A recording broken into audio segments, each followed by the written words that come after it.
Thank you, Mr. President, for chairing today's important meeting, and thank you to our briefers, both of whom have been personally targeted for assassination, both of whom have been tortured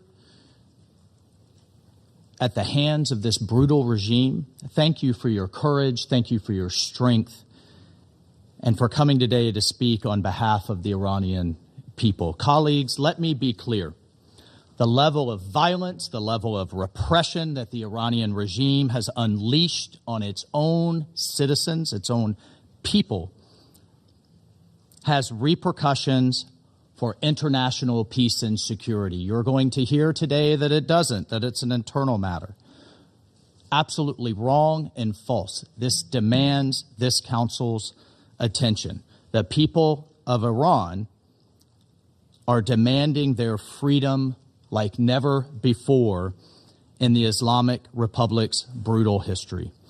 Unarmed, peaceful people who love their country are taking to the streets in pursuit of their legitimate aspirations for a better future. Well, this is our message. President Donald J. Trump and the United States of America stands by the brave people of Iran, period. And regardless of its excuses, and you will hear many today from the Iranian regime and from its friends, the regime is solely responsible for the economic misery of the Iranian people and the repression of their freedom, and they will be held accountable. The estimates of the numbers of protesters killed by the regime so far range from the thousands to the tens of thousands. Although visibility into the totality of the violence has been obscured deliberately by the regime's nationwide internet blackout. Why has the internet been shut down for weeks? Why have the phone lines been cut? Why are commercial satellite communications being jammed in a very sophisticated manner? We've had a complete blackout. No internet, no phones, nothing.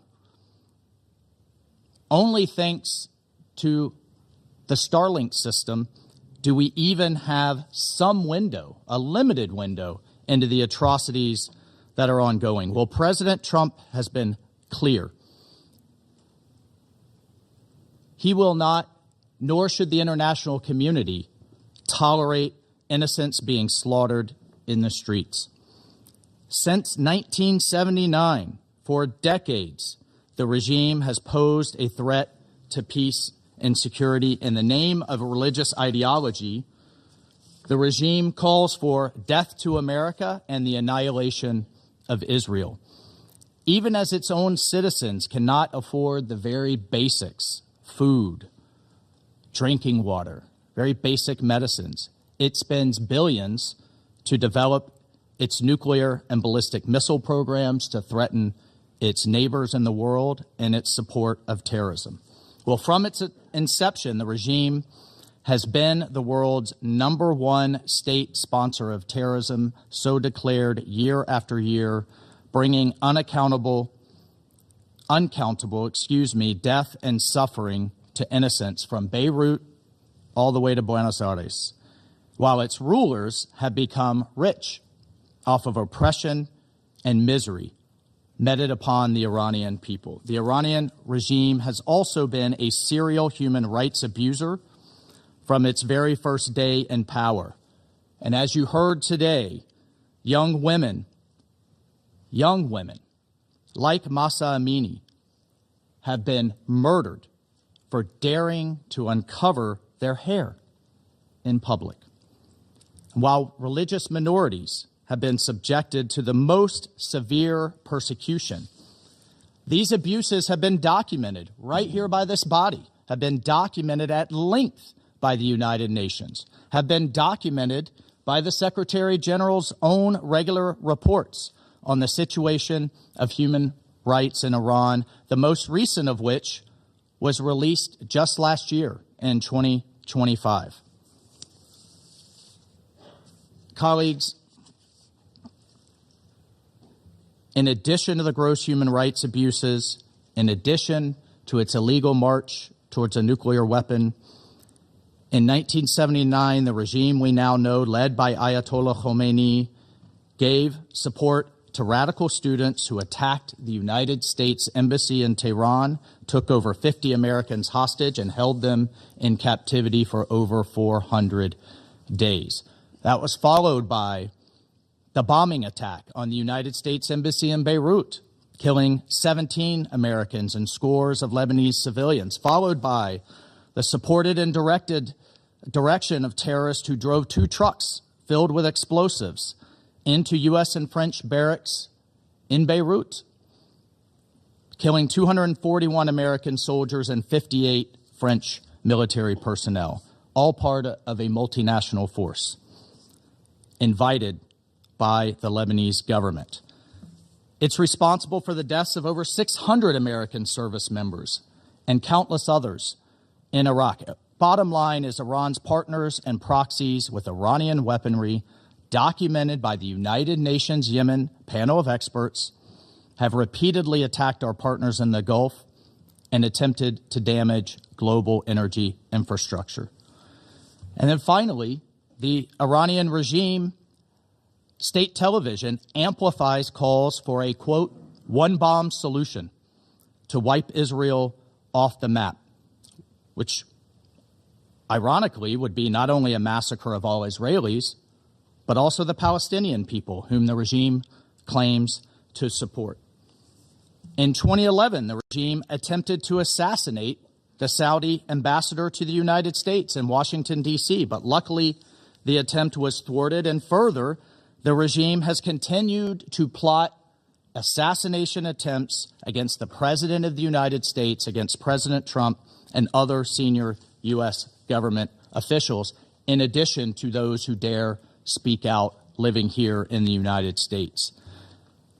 Colleagues, Iran has destabilized the Middle East for decades. It has supported and enabled Hamas's brutality, its hostage-taking, its heinous October 7th attacks. It has funded Hezbollah. It has funded the Houthis, Iranian-aligned militia groups in Iraq, including Kataib Hezbollah, have attacked the United States and the region again and again.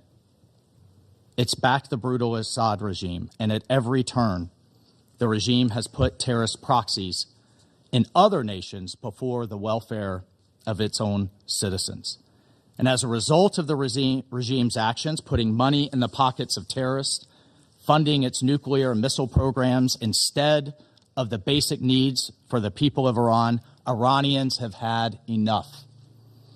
The regime's dereliction of duty to its own citizens is what has put the Ayatollahs in the positions they are in today, with hundreds of thousands, if not millions, protesting in the streets after decades of neglect and abuse. So everyone should ask themselves, everyone sitting here today, how many people are dead? How many people are wounded, maimed, and abused in the Middle East, in Israel, in Gaza, in Syria, in Lebanon, in Yemen, Iraq, even Venezuela, because of the regime's support for terrorism as the largest state sponsor? And I would like to address the allegation put forward by the regime that these inspired protests are somehow a foreign plot to give a precursor to military action. Everyone in the world needs to know that the regime is weaker than ever before, and therefore is putting forward this lie because of the power of the Iranian people in the streets. They are afraid. They're afraid of their own people. Iran says it's ready for dialogue, but its actions say otherwise. This is a regime that rules through oppression, through violence, and through intimidation, and has destabilized the Middle East for decades. Well, enough is enough. We all have a responsibility to support the Iranian people and to put an end to the regime's neglect and oppression of the Iranian nation. Colleagues, let me be clear. President Trump is a man of action, not endless talk like we see at the United Nations. He has made it clear all options are on the table to stop the slaughter. And no one should know that better than the leadership of the Iranian regime. Thank you, Mr. President.